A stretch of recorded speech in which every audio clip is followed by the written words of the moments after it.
Hello, and welcome to The Blind Potato. This horror story is uploaded by Serena Writes. If you want to learn more about the author, link in the description. The title of this next story is All-Consuming Darkness. Before we start, I would just like to invite you to please like this video, subscribe if you haven't already, and click that notification bell so you won't miss any of my future uploads. So, get comfy, and let's begin. Look, I'm telling you, you're wrong. Then what is it, genius? You can't die of alcohol poisoning, dipshit. What the hell are you talking about? You're just mad because you know I'm right. This happens every time we hang out. Paul and Ray get too drunk and argue over dumb stuff. It'd be annoying if it wasn't so entertaining. Hey guys, I said. They both looked at me. Why don't you drink more and find out? Why don't you drink more, dumbass? Ray said. To be fair, Donna said, looking up from his book. He's gotta drive you two home. Ray squinted. When'd that get decided? When you chose to get hammered. Ray scoffed. That's not a choice at a get-together like this. Paul threw his hands up. What do you mean it's not a choice, you fucking alcoholic? I mean it's not a choice. Suddenly, we heard a loud smack. Everyone looked in the direction of the sound and saw Lou, with his fist curled up and resting against the table. I swear to God, can you guys go a single guy's night without arguing? He said. In my defense, Donnie and I weren't doing anything, I retorted. Vic, I know, you're fine. He sighed. I'm tired. You guys are definitely waking my neighbors. Paul, Ray, Donnie, get out. What? Why me? Donnie shouted. Because this is my house. Fine with me. Ray grabbed his keys and walked toward the door. Hey Ray, maybe one of us should drive. I said fine with me. He opened the door and paused. Raymond, get out, Lou said. Lou, where's the outside?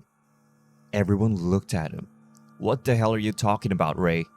I mean, where's the outside? I walked up next to Ray and looked out. Where the hell did the outside go? There was nothing. It was pitch black, with no signs of anything out there. It looked as if someone put a sheet over the doorway. Lou, toss me a beer. After he tossed it to me, I opened it and began to pour out the door. It splashed out of the can into the inky blackness, never to be seen again. I dropped the can, hoping to eventually hear it hit the ground. There was no sound. Oh God. There's snow outside. Lou, Paul, and Donnie ran up to the door and looked out. What? Where is everything? Oh my God. Lou closed the door, completely pale. Donnie, call your mom. Donnie frantically dialed his mom's phone. No answer. She's not picking up, Lou. Vic? Lou said, looking at me. What? Did you drop the can? Yeah. Was there a sound? No. Lou put his hands on his head and sat down on the ground. Vic? Yeah? Where are we? I wiped sweat from my forehead. I don't know. Paul ran to the bathroom. We heard him puking from the living room. It was as if the darkness had killed all ambient noise. Shit.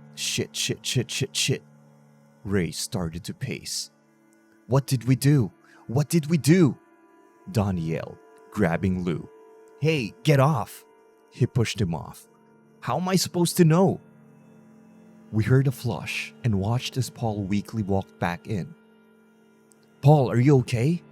I asked. He grimaced. I don't know. Why wouldn't I be? Sorry.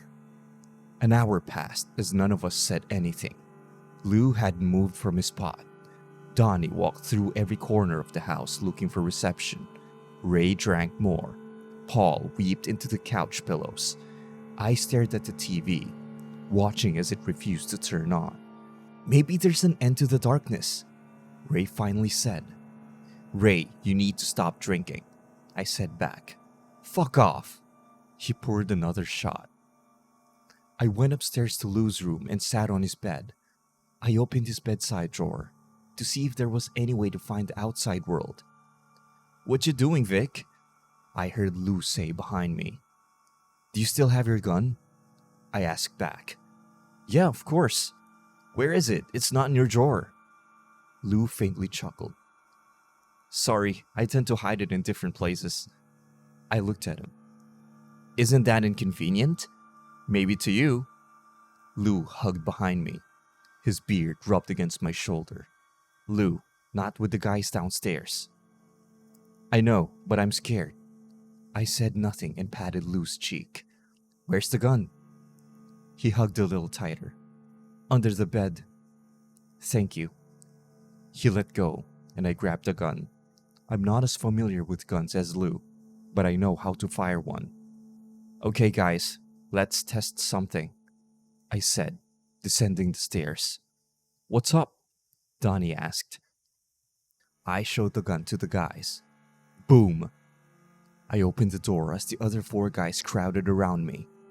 I held the gun in both my hands. It was a shiny revolver, never used. I aimed and fired into the abyss. The muzzle fire failed to illuminate the darkness, and the bullet was gone before we could even think. "Well, that didn't work," Ray said. It was then that we heard the groan. Breaking free from the complete silence was a loud, gravelly groan. Lou closed the door. "Oh God," he said. "What the hell was that?" Ray yelled. We don't know. We don't know. Stop yelling," Paul retorted. Ray turned around and punched Paul in the stomach. Paul recoiled in pain, sliding to the ground. "Hey!" Lou tackled Ray. Ray is a man of large stature. Taking the combined force of Lou, Donnie, and I to get him to the ground. "Chill out, Ray!" I yelled. "Get off!" Ray screamed. Lou put him in the headlock until he passed out. We got to our feet and carried Ray's unconscious body to the garage and locked the door behind us. "Fuck," Donnie said. He chewed at his nails as he watched Ray through the window. "Go check on Paul," Lou ordered. I ran up to Paul. Hey, buddy, you okay?"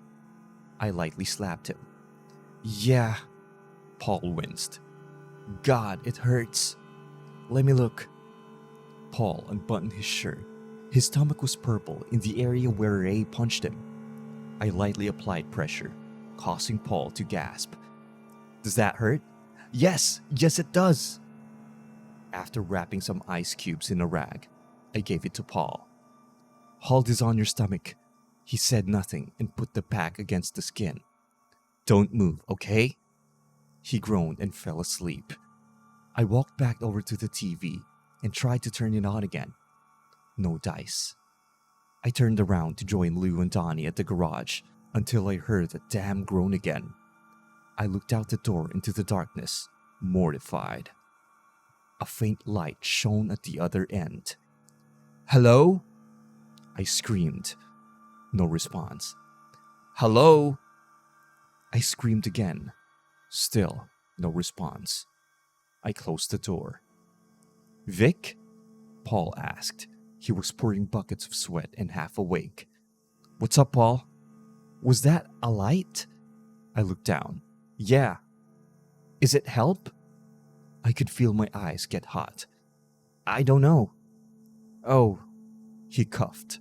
I sat beside him. "I'm sorry." "For what?" "I can't do anything." Paul coughed again. "It's okay." I sat next to him until Lou came back into the living room. "Ray's awake." Paul blinked and widened his eyes, repeating several times. "Vic, is he okay?" Lou said. "He needs a doctor." Lou swore under his breath and adjusted his glasses. "Okay, we need to get out of here." "I saw a light, Lou." He went silent. "That's good, right?" "I don't know." He frowned. "Oh." We heard loud slamming. What is that? That's Ray. Lou and I ran to Donnie's side and watched Ray slam himself against the door repeatedly. Let me out, dickheads. Ray, you hurt Paul, I said. Good, he retorted. Ray opened the garage fridge and started searching for alcohol. Aha! Ray yelled as he started pulling bottles of hard liquor from the fridge. I looked at Lou. So he's not coming back, is he? Oh, hell no. We heard glass shatter. Ray threw a bottle against the door. Fuck, missed. He's trying to kill us. Vic, how much ammo is left in the gun? I don't know. I left it with Paul. I ran to Paul, who was trembling. Paul, buddy, oh my God. I want to get warm. I helped him onto the couch and put a warm blanket on him. He fell asleep, still trembling. Don't die on us, Paul. I grabbed the gun. No ammo. No ammo! Get some from under the sink. I ran under the sink and grabbed a tiny box. 6 bullets, 1 man. I really don't want to do this. Got it, I yelled, making my way to the commotion. Ray was still drinking whole bottles and throwing them at the door. His intoxicated state has left the window on the door unscathed. Ray! I yelled. I put the gun against the window. Stop! Ray laughed. Do it then. I ain't stopping. The groan returned. I handed the gun to Donnie. You hold on to this, I said. I don't know how to use this. Well, hopefully you won't have to. I ran back to the front door and opened it. The light was back, but had evolved into a red, pulsating glow. Hey! I yelled. I heard a response. Victor Rosenberg. A voice spoke. It sounded like both a man and a woman speaking at the same time. I fell back. Who are you? I am the one known as Miasma. Another red glow appeared. Miasma? Another glow appeared. More and more appeared. Eventually, it looked like the night sky, but tinted red. The embodiment of nothing. Purity through emptiness. Miasma spoke once more. Why? Have you ever heard a faint memory of someone, and you aren't sure if they existed or not? Of course. This is what happened to them. The lights formed together, making what looked like a face. It had no features aside from 2 black eyes, and a mouth with no teeth. It pierced through the void. Sometimes people disappear without a trace. Nobody remembers them. It's not their fault. It's never their fault. They just existed at the wrong time. Miasma's mouth didn't move. So how do we get out of here? I asked. You don't. I heard a crash. Donnie and Lou ran into the living room. He's breaking in, Lou yelled. Shit. I turned away from Miasma. Yet, its voice still spoke in my head. The void takes all, in time. I said nothing. Ray stepped out of the garage door and through the broken glass. His feet bled. Donnie fired off 3 shots, missing all of them. He broke into a sprint and tackled Donnie to the ground, wailing on him. I froze, and Lou backstepped. Grab him! I put Ray in another chokehold. Get off of me! Ray slammed me into the wall. The pain was immense, but I refused to let go. Don't let go! I kept hold on Ray, tanking every hit. Eventually, I got him into the doorway. Lou! I screamed. Lou wiped tears from his face. Vic! I love you! I said, kicking on the wall. Ray and I fell into Miasma's endless void. I clenched my eyes, never letting go of Ray, until I felt him become light in my arms, finally slipping out from under them. I opened my eyes and found myself floating. The house nowhere in sight. Unfortunately for Ray, Miasma held him in stasis. Victor.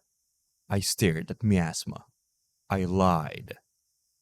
I watched Miasma's black eye sockets glow a sickeningly bright pink. The crow loudly groaned, getting brighter. Ray stared in horror. Miasma's maw opened wide, loud screams emanating from inside. Hands reached out from inside. The hands grabbed Ray, pulling him within. Miasma closed its mouth, causing Ray to disappear forever. Am I next? Miasma smiled. No. What now? Close your eyes. I clenched my eyes shut. Open. I opened my eyes. I was back in Lou's house. What? I sprinted to the door and pulled it open. I saw things. I saw the outside. I saw my car, Ray's car, Donnie's car, Paul's car. I saw the neighbors' houses. I saw the moon. I saw the road lamps. I broke down and cried. Lou, we're home. Nobody responded. Lou? I walked throughout the house. Nobody was here. I looked in the garage. There were still bottles of hard liquor and broken glass strewn about, but no Ray. I looked back into the living room. The blanket was on the couch, but Paul wasn't. On the floor, a puddle of blood was on the ground, making an outline of where Donnie should be. I checked Lou's room. His gun was still under the bed. Lou. I felt the faint memory of his arms around my body, his beard scratching my neck. I found one of his shirts on the ground. I smelled it. It was nice. It smelled of Lou. I sat there for what felt like hours, smelling all I had left of him, before taking it with me to my car. It was cold out, just slightly sprinkling. I turned the keys in my car. I drove away from the house and began to cry. Miasma was right. My body may be home, but my heart remains trapped in Miasma. If you enjoyed that horror story, feel free to hit that like button, subscribe if you haven't already, and click one of the videos here if you want more horror stories like that. And as usual, I'll see you again next time. You have a creepy evening.